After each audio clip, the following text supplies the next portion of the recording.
welcome to my talk, GraphQL in Java World. Let's go for a dive. All the things that I'm going to share with you are from my own personal experience, so take them with a pinch of salt. In your use case it might be different.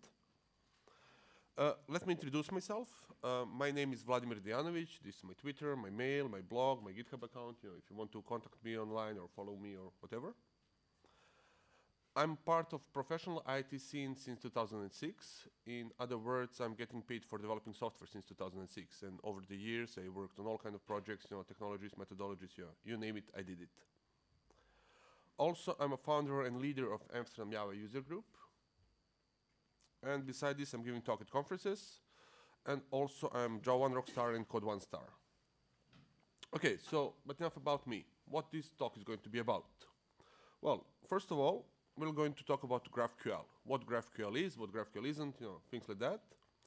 And after that, we're going to go for a deep dive session, and it's going to basically mostly live coding and things like that. And we'll see, it will be fun for you in any way. If it goes good, it's good. If it goes bad, like bad for me, but good for you again.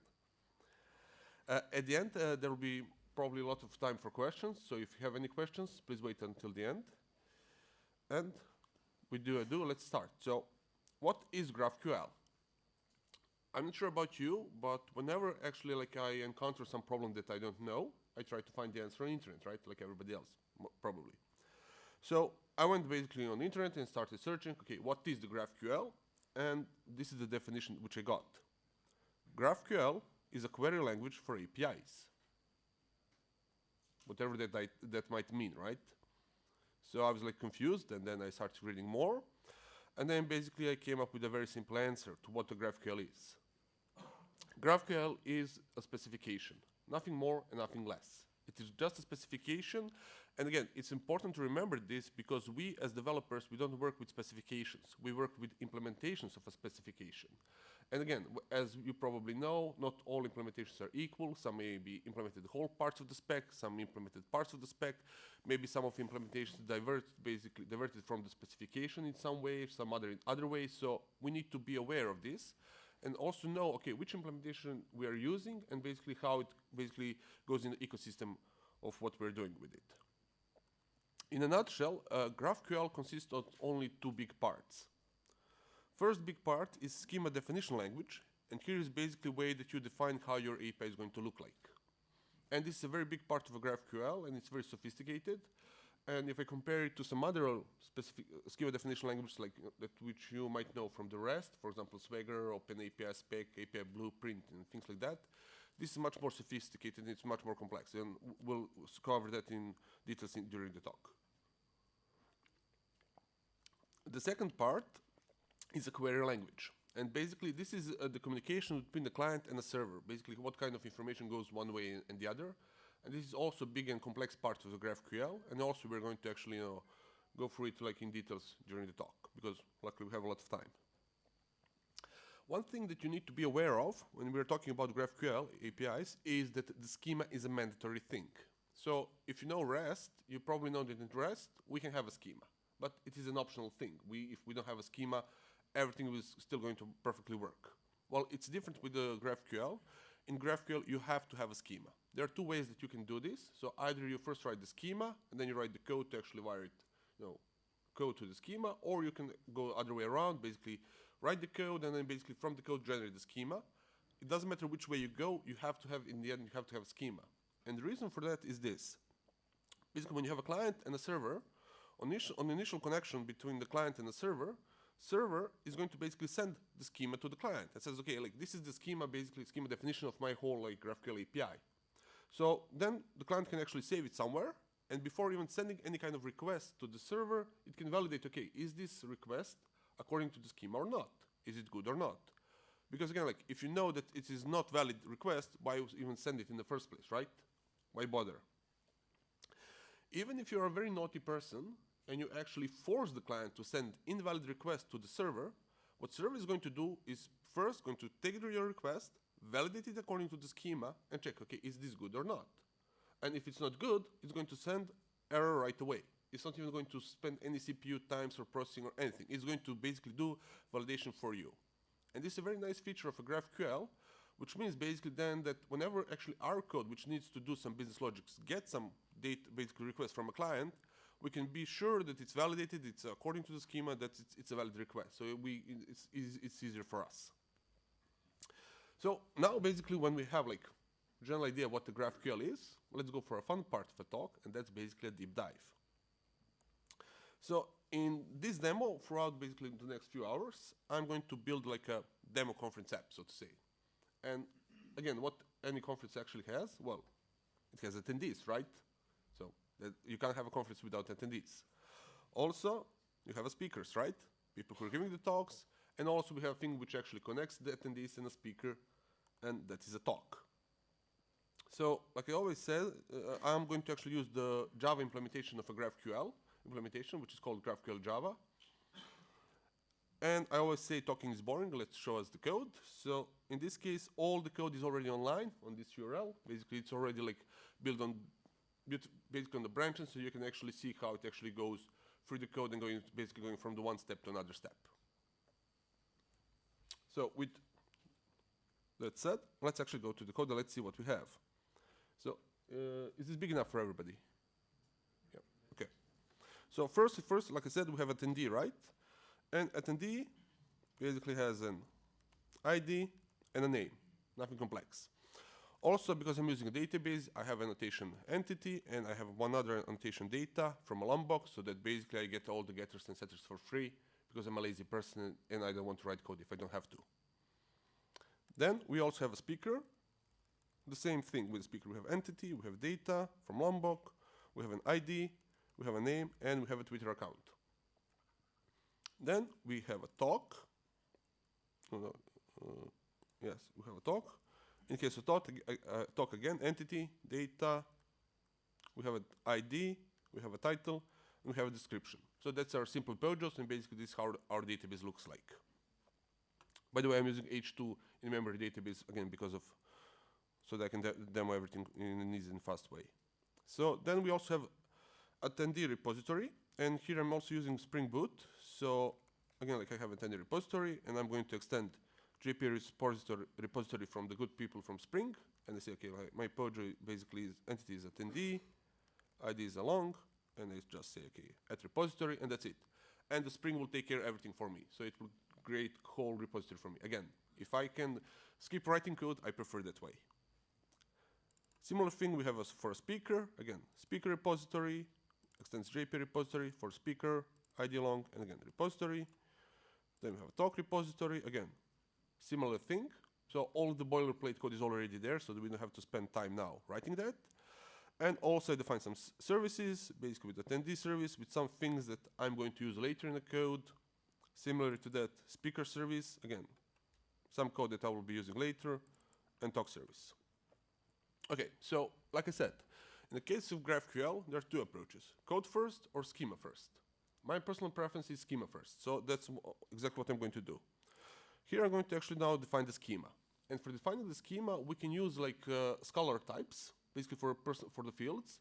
And from scalar types, basically there is a int, there is float, there is string, there is boolean, and there is one special field type ID.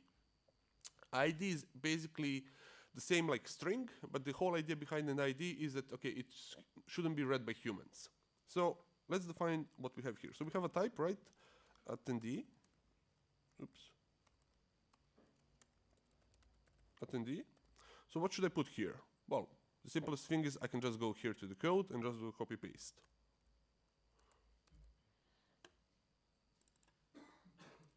So, okay, so I have an ID, right? So it's of type ID, special type. Then I add exclamation mark, which actually means this field is a mandatory. So this field has to be present there. It can't be null. Then we have a name, right? It's of a type string. And that's it. Okay, so what else types do we have? Well, we have type speaker, right?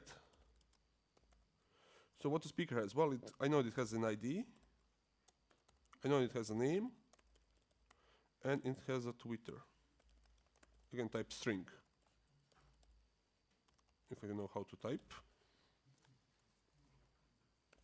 like I said, it's going to be fun for you anyway, right? Okay, so it's type speaker. Then we also have a type talk, right?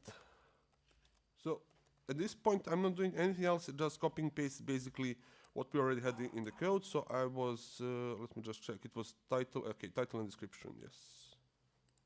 Title and description. You might notice basically a few things. First thing is that all my types are called exactly the same like my pages, and this is not coincidence. This is on purpose. So this is basically to help my graphical Java code knows to understand. Okay, this type needs to be mapped basically on this page. Also, all the fields that I'm putting here have exactly the same name like in the pages again, so that actually graphical Java will know automatically how to map it. So it's going to see this field and say, okay, this field is of the same name exists in this page, so I just need to call the getter and I will get the value. Okay, so let's put a string here. Okay, let's put here description. Okay, so now basically we defined the types, but I actually realized one thing. I haven't shown you the dependencies and how this actually works. So let's go actually and check that for a second. So if you go to the POM, you will basically see a few things here. So here I have basically dependency on the graphical Java. This is like basically the base dependency that you need for the whole world, basically the whole code to work. Then I have something else which is called GraphQL Java tools.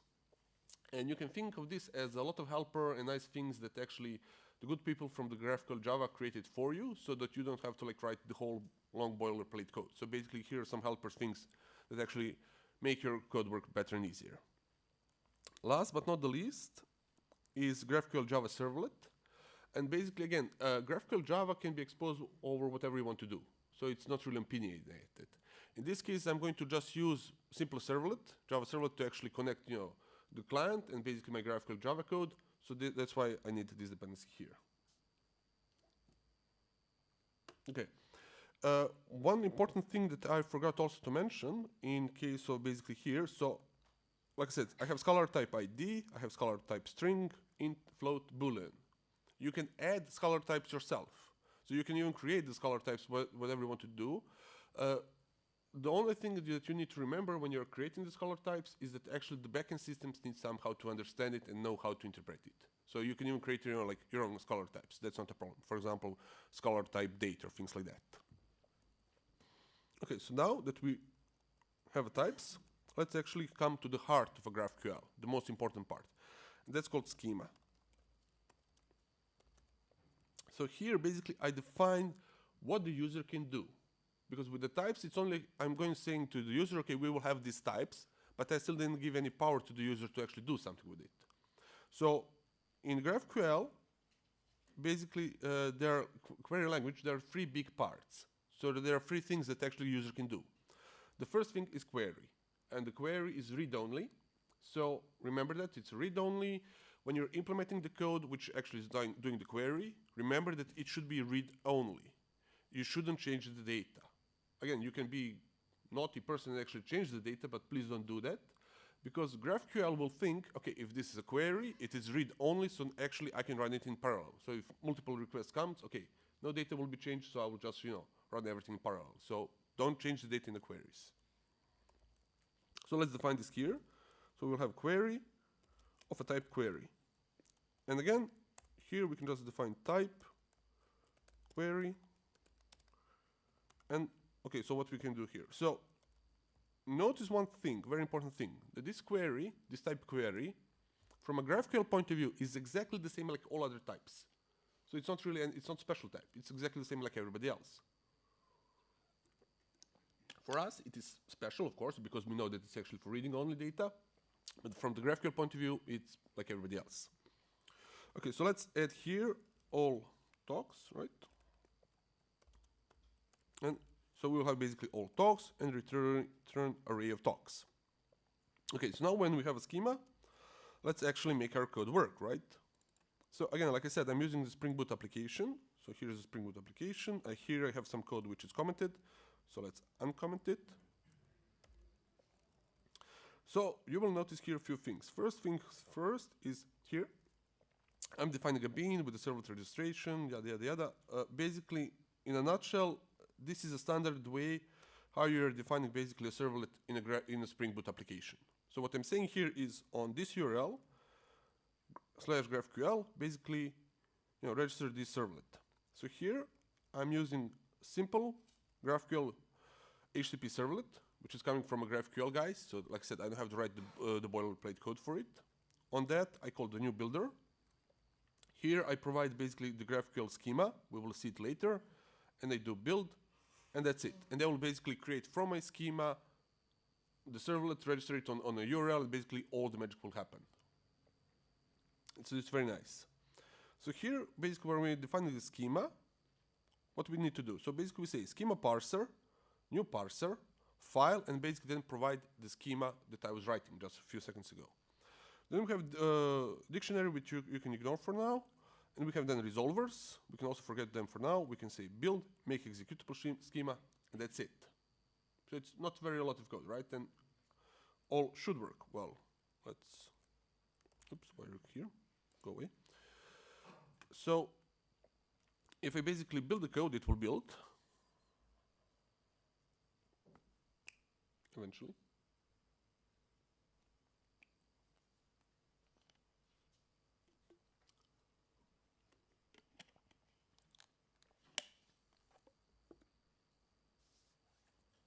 And now when we start it, it shouldn't start. It should actually crash.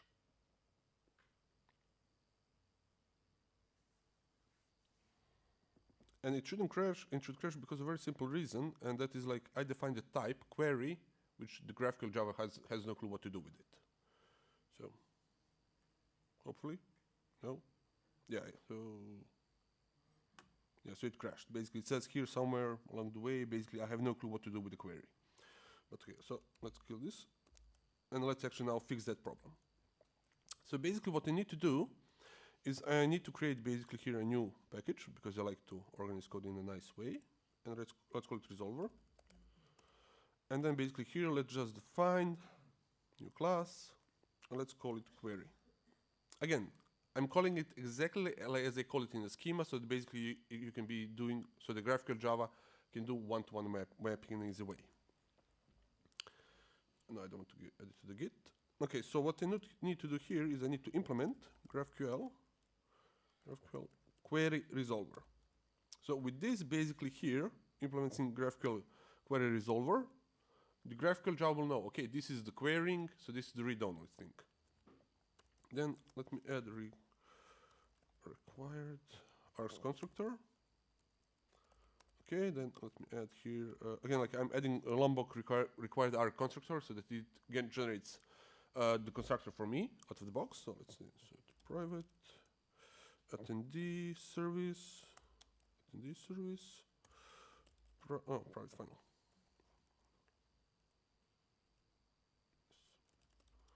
It's private final. Yeah, it needs to be final. Speaker service. So I'm adding now all the services that I will need later in the code. Because for now I just need actually the talk service, but later on I will need all of them. So now what I also need to do is go back to my schema and check, okay, here I have all talks, right, which returns array of talks. So then I actually need to, where's my query? Need to actually implement this method. So I'm going to say here, public list, list talk, all talks.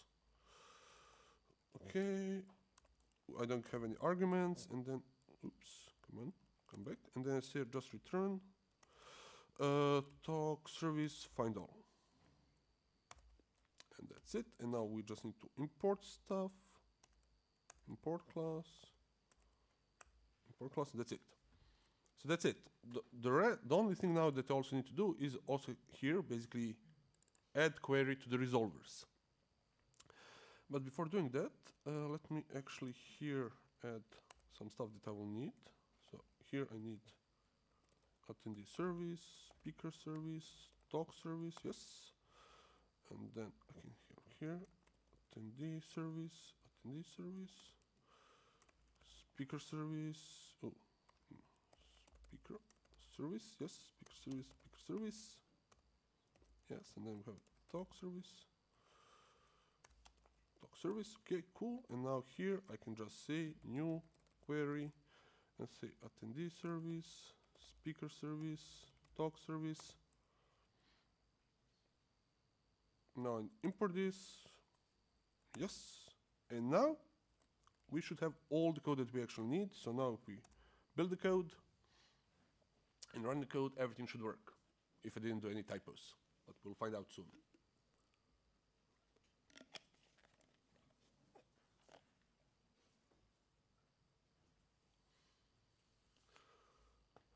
Okay, so let's now run it. By the way, do I go too fast or is speed okay? Speed good, okay. If I start going very fast, yell at me, throw stuff at me, but fluffy stuff, no, not hard stuff.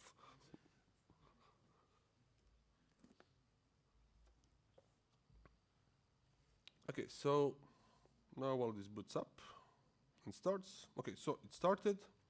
So now basically, oh yeah, one more thing that I also mentioned to tell you. Very important thing. So here you will see I added comment dev only. So here I added one more, basically the helper stuff from the GraphQL Java guys, and that is called GraphQL Spring Boot Starter. Basically for all development you can use very simple client, GraphQL, which is just a simple JavaScript file basically with some HTML, and that's it.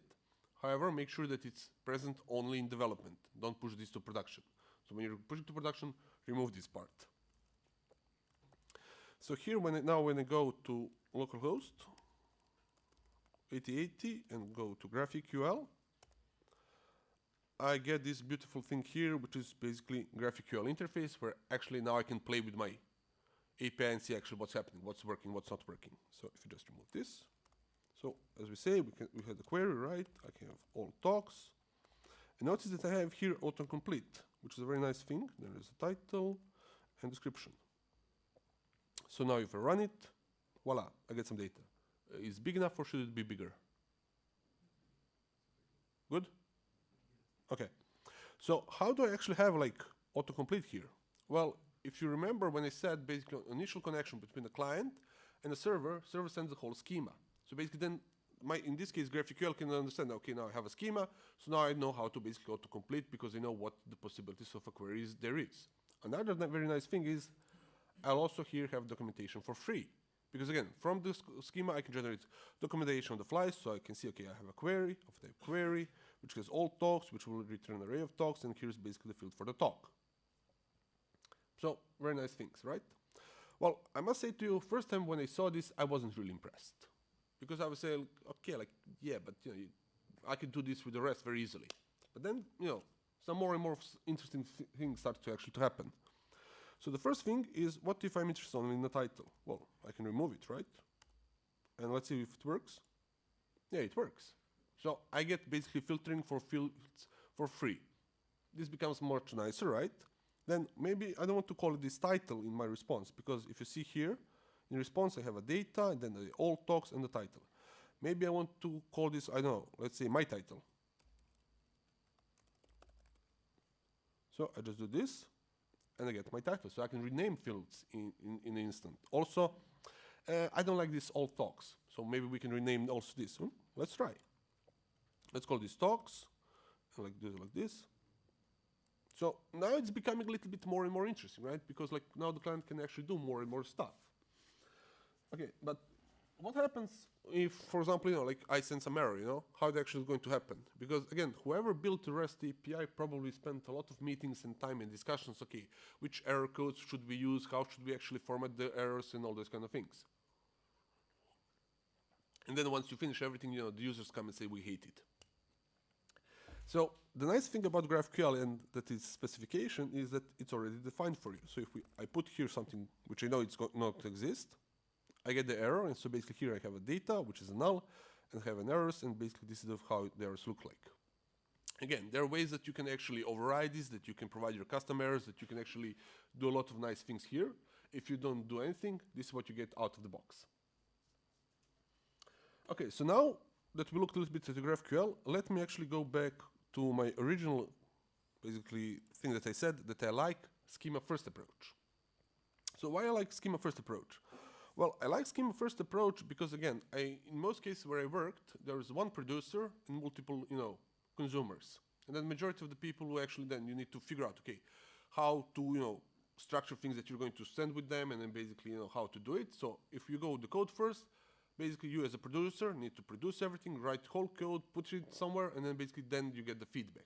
And then basically then the front-end guys or whoever is consuming you can actually start working. And then if they have a problem, then you need to go and rewrite all the code. While in the schema first approach, basically you can very easily mock server. So in this case, I have like also already prepared a GraphQL mock server. So let's actually show you this. So by the way, it's a JavaScript code, so unfortunately, maybe somebody likes that more. So basically here I have like, okay.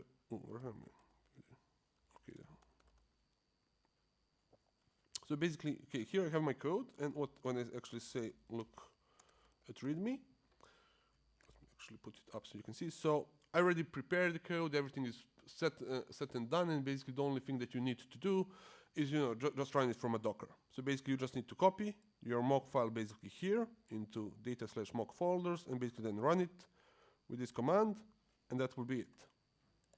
And then of course connect to it. So if I copy now,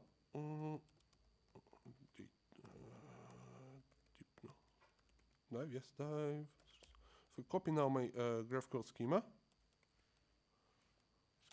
to data mock schema. Okay, and now run it. Yes, so now basically I run this mock server. Hopefully it started. We'll see. It should be started on a localhost 8080. Okay, it started. So basically now this is a mock. So now if I say query, all talks. So basically here I say ID, I say title, and it works. Okay, I get your gibberish results because I didn't really want to spend a lot of time on making the mock. But again, you can see, in a very easy way, I can just create a schema in like what time it took me, like 10 minutes. Basically just send to the whatever consumer is and say, okay, like go nuts for you. And then if we agree, okay, schema is good, then basically I can continue with my work, basically as a producer. They can continue their work in parallel as a consumer. And again, like everything works here. So you can also here, like for example, like say rename, right? I can rename it. Basically, I can do whatever I want to do. I get the docs. So from the consumer point of view, this is as good basically as GraphQL API as I'm going to produce, almost. So that's the reason why actually, I like schema first approach. But again, if you like, code first approach, it can also work. Okay, so now that we actually covered that, let's basically now extend a little bit more our code and our schema. So let's add here all speakers.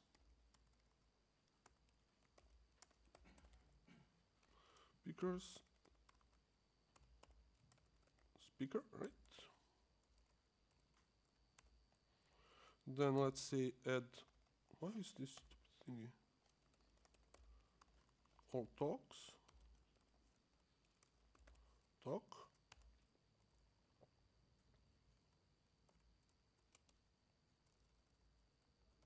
Type query, yes, what's, see, IntelliJ is complaining because of some reason. Not sure why. Okay, but we'll just, do what every normal person do, just ignore it. This is type query, yes. Query.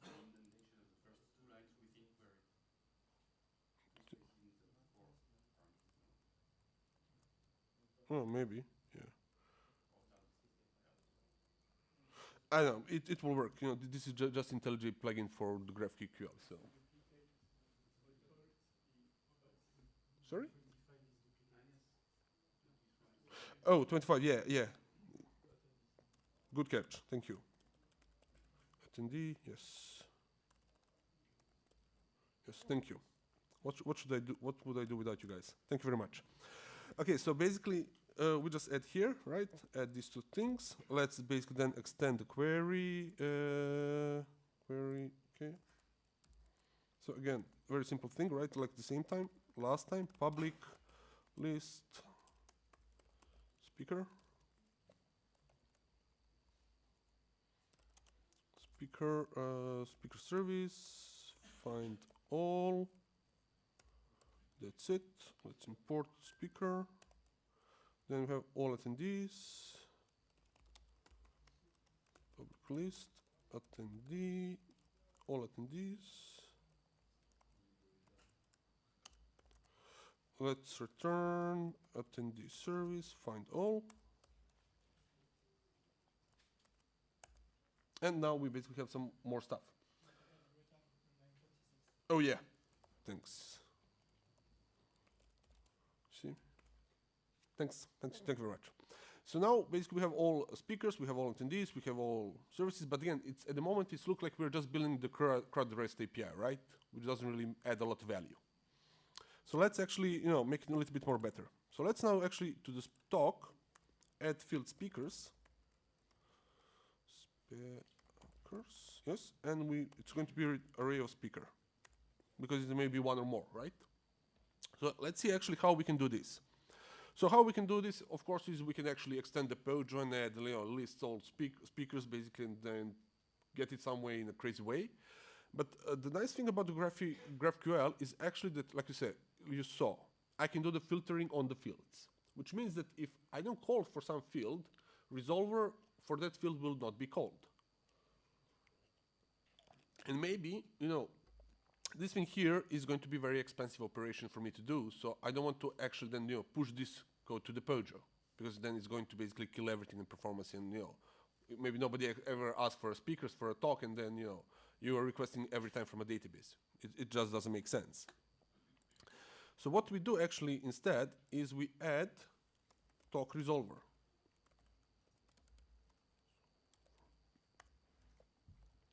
Cancel. In this case, we implement GraphQL resolver for the type talk.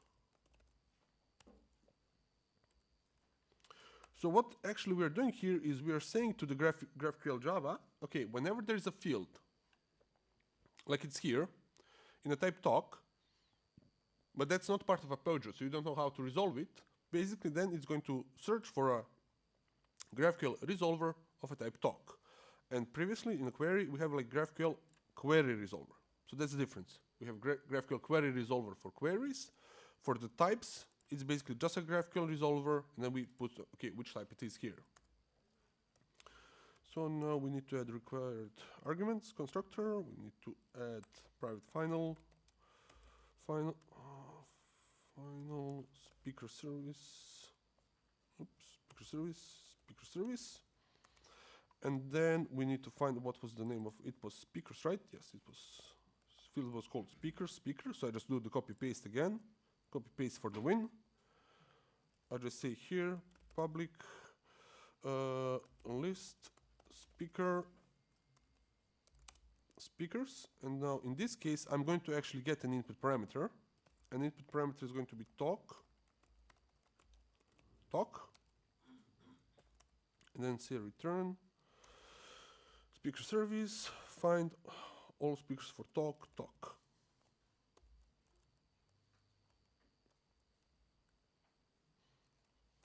And we import it, we import the list.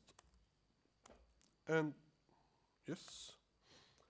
And then we, of course, the last thing that we need to do is actually add it here, right? To list of the resolvers. So we do here new talk resolver, and it was speaker service, right? Speaker service, yes. Okay, so let's now build the code.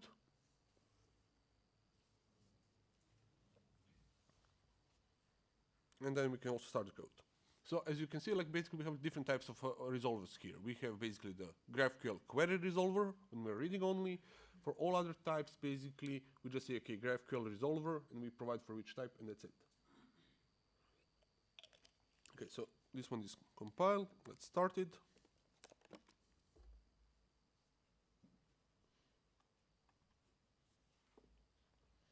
And now, then let's see actually how our query is going to look like now.